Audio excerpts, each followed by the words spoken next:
2 years ago. I don't know if you remember me. You were great. Like, fantastic email. I love getting that email. But on top of that, well, yeah, I remember them. I'm friends with them on Facebook. I see them every day on Facebook. I know more about them than they probably want me to know about them. So definitely, yeah, it's really, really helpful with all that. So Michael, let's talk about you digitally, social media, video. What are you using? What's organic? What's working for you right now? Yeah, I think the greatest part about technology, especially being with a company that really focuses on the technology, is the video stuff just enhances our business. It gives me more of an opportunity to get closer with the client. On birthdays, I'll always send like a personal message and just video myself. I don't look at it afterwards because I look goofy, but I'll just send it. I always send it. Never look. Just hit record and send it. Just do it. Yeah, and then we have a platform called Vidyard, which is awesome. So what I'll do is anytime one of my agent partners write up an offer on a listing to get my clients' offers accepted, I'll always shoot them a video introducing myself as the preferred lender, letting them know that their loan's been underwritten and just giving them video updates throughout the process. And that just really gives me the opportunity to stay in touch with them. And it puts a name to the face. And I think that's the coolest part about working in a local environment in San Diego is, whether I'm somewhere else, I can be there digitally and I can also meet with people in the office. So I really, really take advantage of the video. That's killer, dude. It's a great example of just organic use of powerful tools, right? That personal connection you're creating with those face-to-face videos are going deep. And I tell you what, I guarantee it right now, every time you send that stuff, they're sharing it. They're forwarding it, they're texting it on, they're asking their parents for advice, or they're asking their kids for advice, or whatever it is, in your face, and your intent's coming through, and it's going to change the game. You know how much it cost me to do that? $0. $0. It's like advertising. It's great. Let's talk about get out of the digital sphere for a second, right? Because you get a bias that millennials, that all we do is hang out online, and that's mostly true. But at the same time, we are literal humans and walk around in the physical world. So, what? Walk to the next computer screen. Yeah. Yeah. I walk to one screen to the next. As long as I'm in my augmented reality, I'm happy.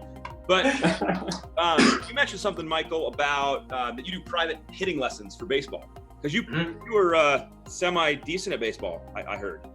Yeah. Okay, not as good as my brother.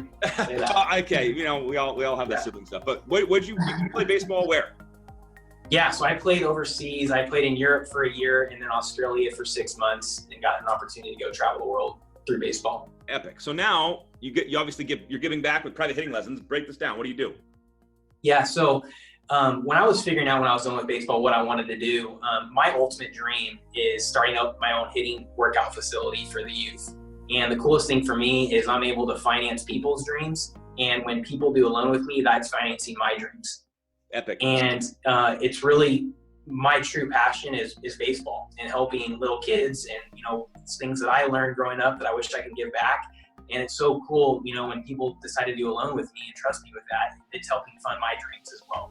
And I've gotten a handful of loans just from doing private hitting lessons. And I don't know, I love being able to give back, and the baseball stuff is my true passion. I love sports. I love the mindset. I love athletes always trying to get better. I love the competitiveness, and I really find that with this industry and the loans.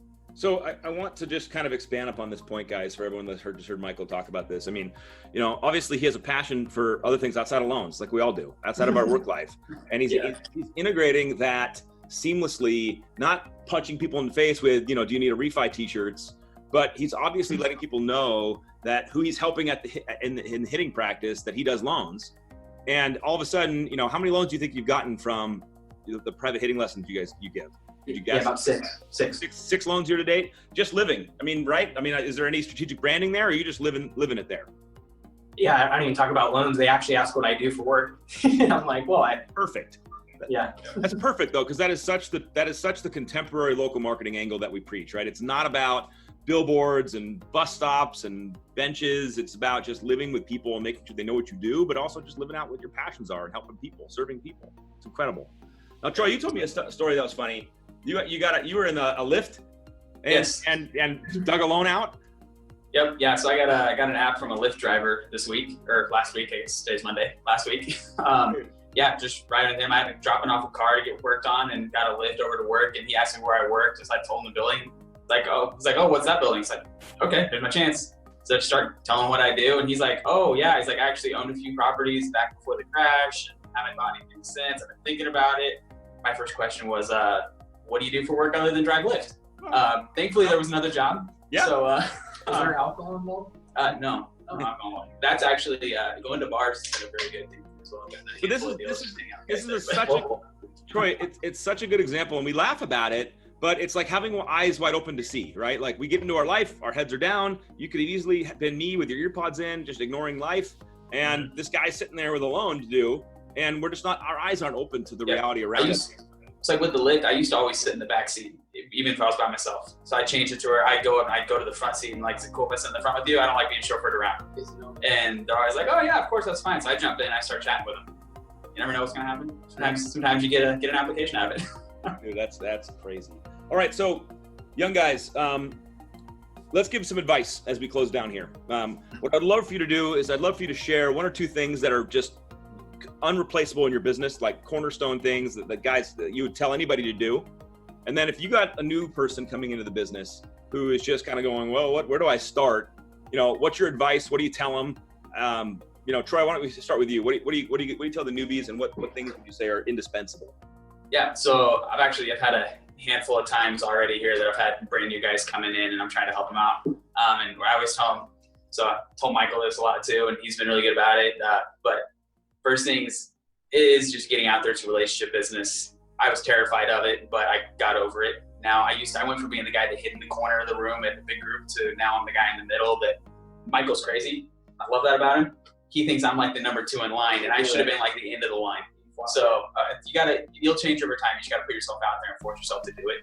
And then if you're scared of it, start small, start easy, just whatever works. And then past that, if you're brand new, it's a whole lot easier to have confidence out there talking to people if you know what you're talking about. So it's old school, but print some guidelines. Just study loans and learn loans and programs, and know when you go out there that you know at least a good chunk of the answers they're gonna ask you. You'll feel a whole lot more confident, a lot less afraid to call on those people or reach out to those agents. Or if I didn't know what I was doing or wasn't confident in it, I sure as heck wouldn't be bringing it up with a Lyft driver.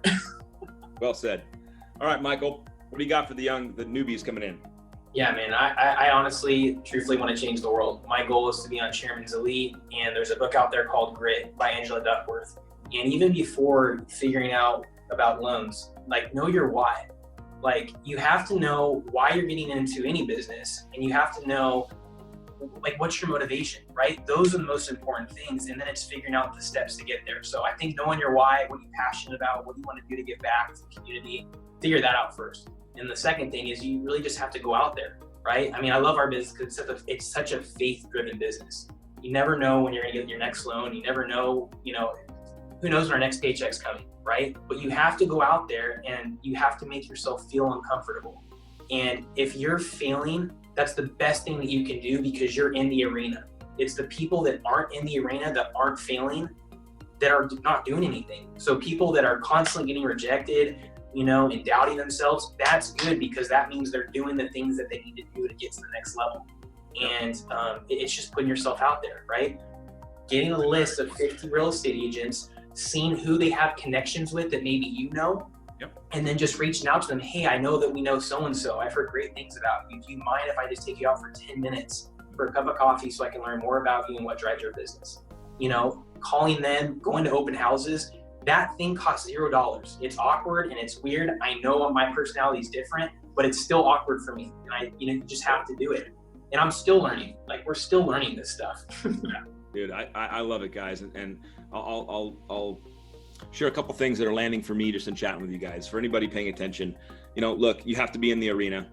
And I am 100% in agreement that you go out and put energy out in the world, you prospect, you put out videos, you put out content, you talk to people, you call, you engage, you go face to face, and you don't know when you're going to turn around and get the result of that. For me, it always happened weirdly. I'd be out there like prospecting agents, and all of a sudden, like, I'd get a call from like my aunt, or it wouldn't be connected. The output tends to drive results in weird ways. Like the universe just bends around. It's like, oh, you're working hard. Here you go.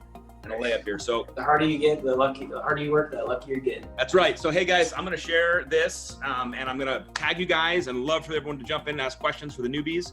Thank you, young guns. You guys are rocking. You'll be in Chairman's Elite without a doubt next year. I think it's coming. Right. But we'll see who wins the race this year. And thank you guys for being with me today. Yeah, thanks, Doc. Thanks,